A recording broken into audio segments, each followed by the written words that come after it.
नमस्कार, आप देख रहे हैं DN24 न्यूज। आवाज आपकी, रिपोर्ट हमारी। वीडियो को लाइक करें, शेयर करें और चैनल को सब्सक्राइब जरूर करें।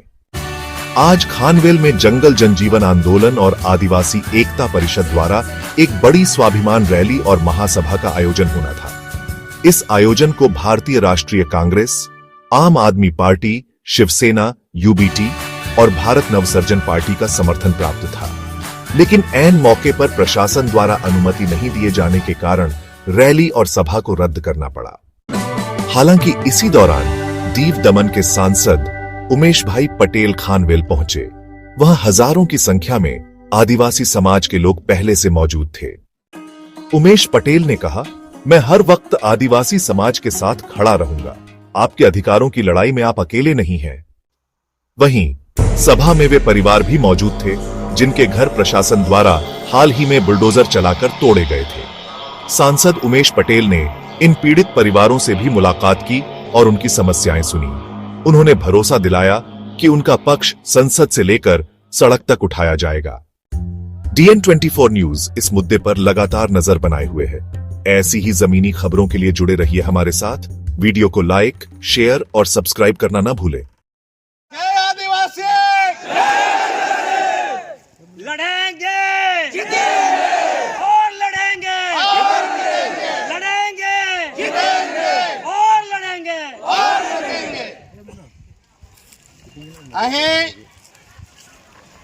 ઉપસ્થિત અવાજ ઓછો કરજો કેમ કે આપણા પાસે માઇક છે નહીં। આજે આપણે શા માટે ભેગા છીએ તો આજે આપણા પ્રદેશમાં લોકોના ઘરો, મકાનો, દુકાનો તોડી દેવામાં આવી રહ્યા છે। કોઈ પણ પ્રકારની કાયદાકીય કાર્યવાહી પણ પૂરી કરવામાં આવતી નથી। આ જે આદિવાસી છે એ આ જમીનનો, આ દેશનો મૂળ માલિક છે અને મૂળ માલિકોને પોતાના ઘર બહારથી દૂર કરવામાં આવી રહ્યા છે। આજે આ ઘટના પહેલી ઘટના નથી। આપણા આદિવાસીઓ પર વારંવાર આવા અત્યાચાર અને અન્યાય લાસ્ટ 7-8 વર્ષમાં જ્યારથી પ્રશાસક તરીકે પ્રફુલ્લ પટેલ બેઠો છે ત્યારથી થઈ રહ્યા છે। આપણા કેટલા બધા નેતાઓ આ પ્રશાસનના ઉત્પીડનના કારણે મૃત્યુ પામ્યા છે। એ SS ભોયા સાહેબ હોય, જિગ્નેશ કાછિયા સાહેબ હોય કે પછી પેલી કંડક્ટર આપણી બસમાં કામ કરતી દીકરી હોય કે દયા ફળાનો જયંતિભાઈ બરફ, તમે બધા જાણતા હશે। જ્યારે તેમનું ઘર તોડવામાં આવી રહ્યું હતું તે બિચારો પોતાના ઉપર કેરોસીન નાખીને માણસે આત્મહત્યા કરી, પણ આ નિર્દય પ્રશાસનને દયા નહીં આવી। આજે તેમનું ઘર તૂટી ગયું। આજે તેના સિવાય આપણા આદિવાસીઓના મસીહા એવા મોહનભાઈ ડેલકરે પણ આત્મહત્યા કરવા પડી। આજે વિડંબણા છે, દુઃખ છે કે આટલું બધું થવા છતાં પણ પ્રશાસન સુધરી રહ્યું નથી। અને દુઃખ થાય કે આપણા પ્રદેશના જે નેતાઓ છે એ બધા પ્રશાસકજીના પગમાં પડીને તેમના પગના તળિયા ચાટી રહ્યા છે।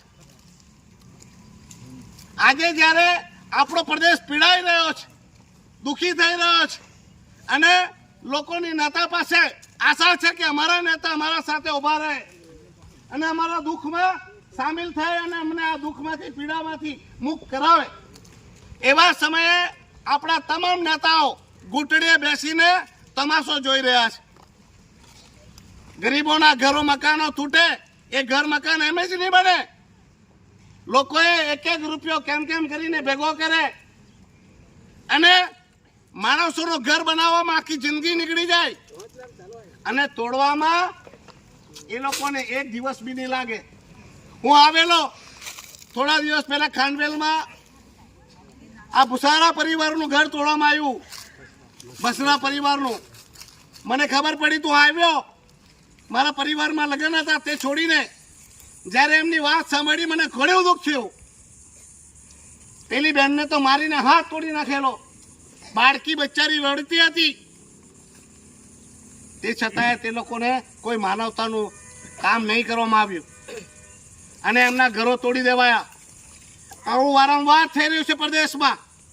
આજે ઘર કેમ તૂટી રહ્યા છે તમને ખબર છે? એનું કારણ છે પંચાયત, જિલ્લા પંચાયત અને આપણી શહેરમાં નગરપાલિકા. એમના પાવર છીનવી લેવાયા, એમના પાસેથી પાવર લઈ પડાયા.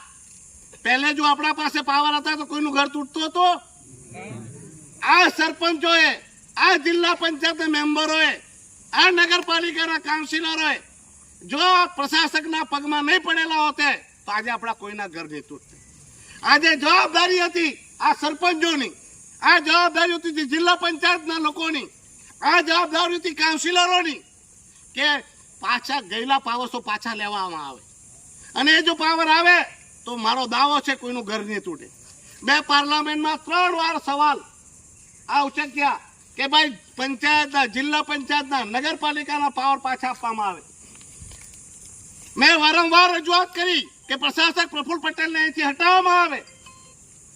આ માણસે અમારો પ્રદેશનો સુખ ચેન સાવ છીની લીધું છે.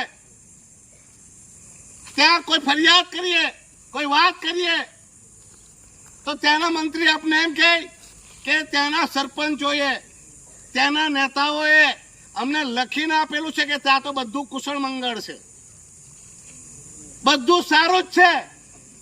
આપણે ત્યાં રજૂઆત કરીએ ને અહીંયા જિલ્લા પંચાયત વાળા, કાઉન્સિલરો, સરપંચો લખીને આપે કે પ્રફુલ્લભાઈ તો બહુ સારો, એ તો ભગવાનનું સ્વરૂપ. તો આ નેતા શું કરવાના? બેન ચિંતા નહીં કરતા. સર, તમે આવ્યા એટલે અમને બહુ તસલ્લી મળી. તમે અમારો સપોર્ટ આપ્યો એટલે અમે બહુ. દિલ્હી બેન, મને દુઃખ એ વાતનું છે કે હું ચાહીને બી તમને ન્યાય નહીં અપાવી શક્યા કરું, પણ મારા દિલ પર હાથ મૂકીને બેન કહું કે તમે જરા ચિંતા નહીં કરતા, ન્યાય તો અપાવી શકે. નહીં, તમારું બી બેન ગયું જે છે ને એ પાછું લાવવાનું છે. હું તમને કમ્પેન્સેશન અપાવીને જ રહેવા. મારાથી જે કાનૂની કામ ચાલુ છે ને મેં કર્યું છે. મેં ત્યાં એપોઇન્ટમેન્ટ બી માંગી છે મંત્રીશ્રીની, અનુસૂચિત જનજાતિ અને જનજાતિવાળાઓની સાથે SC STની જે ચેરમેન છે એમને પણ મેં માંગ્યા. અને ટૂંક સમયમાં એવું લાગે તો તમને પણ 8 તારીખથી 15 તારીખની વચમાં એપોઇન્ટમેન્ટ મળતા તમને હું લઈ જઈશ ત્યાં. તમે જરા ચિંતા નહીં કરતા. અને તમને જ્યારે બી જરૂર પડે ત્યારે મેં તે દિવસે બી કીધેલું, આજે બી કહું કે તમે મારા બહેન છો. હા, તમે ભાઈ તરીકે તમે ગમે તે આદેશ કરીએ. હા, ચિંતા નહીં કરતા. ને હું તમને પ્રોમિસ કરું કે આ તમારું જે જોયું છે ને એને લાવવાનો પૂરો પ્રયાસ કરો.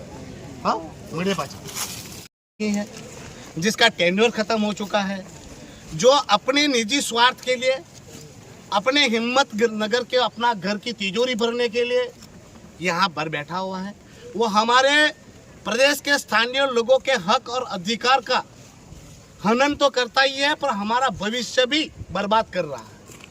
आज जब हमारे प्रदेश के लोगों ने एक इच्छा रखी कि चलो राष्ट्रपति जी तक तो हम नहीं पहुंच सकते, मगर यही सरकारी कर्मचारियों के माध्यम से हम हमारी बात को, हमारी पीड़ा को, हमारी समस्या को राष्ट्रपति जी तक पहुंचाए. और इस मंशा से एक आयोजन हुआ, और इस आयोजन का जैसे प्रशासक को पता चला, प्रशासक का डर देखिए. मैं बार बार कहता आया था, आज भी कहता हूँ, ये प्रशासक प्रफुल्ल पटेल डरपोक इंसान है. और ये डर आज ये साबित करता है कि ये लोग जब शांति से अपनी मांग लेकर जाना चाहते तो उनको रोक दिया, उनकी परमिशन कैंसिल कर दी. और किस बात की परमिशन मांग रहे थे? क्या ये मारामारी करना चाहते थे? कोई दंगा करना चाहते थे? कोई झगड़ा करना चाहते थे? ये तो बेचारे भोले भाले हमारे आदिवासी भाई बहनें, माताएं, वो तो अपनी बात, अपनी पीड़ा को रजू करना चाह रही थी. आज उन्होंने साबित किया कि प्रशासन पूरी तरह से डरा हुआ है, घबराया हुआ है. और एक बात पहले भी कही जाती थी, आज भी कही जाती है, जो भी तानाशाह होता है वो एक नंबर का डरपोक होता है, ये साबित होता है. तो आज मीटिंग कैंसिल हुई, रैली कैंसिल हुई, पर हमारे हौसले टूटे नहीं हैं. आज हमने हमारी बात को कलेक्टर के माध्यम से जो रजूआत करनी थी वो कर दी है. आने वाले समय में दमन, दीव और दादरा नगर हवेली में हर एक गांव में, हर एक गली में मीटिंग होगी और यहाँ पर आंदोलन होगा. आंदोलन होगा लोकशाही की स्थापना करना और प्रफुल्ल पटेल को यहाँ से विदाई करना. यहाँ अगर आंदोलन सक्सेस नहीं हुआ तो ये दमन, दीव की और दादरा नगर हवेली की जनता को लेके मैं खुद उसकी आगेवानी करूँगा और दिल्ली में हम आंदोलन करेंगे. और ज़रूरत पड़ी तो वहाँ पर हम आमरण उपवास भी करेंगे और मरना पड़ा तो हमें मरने से भी कोई डर नहीं लगता, और हमारी जान भी जाए तो जाए, पर इस दमन दीवा दादरा नगर हवेली को अब आज़ादी प्रफुल्ल पटेल के प्रशासन से दिला के रहेंगे।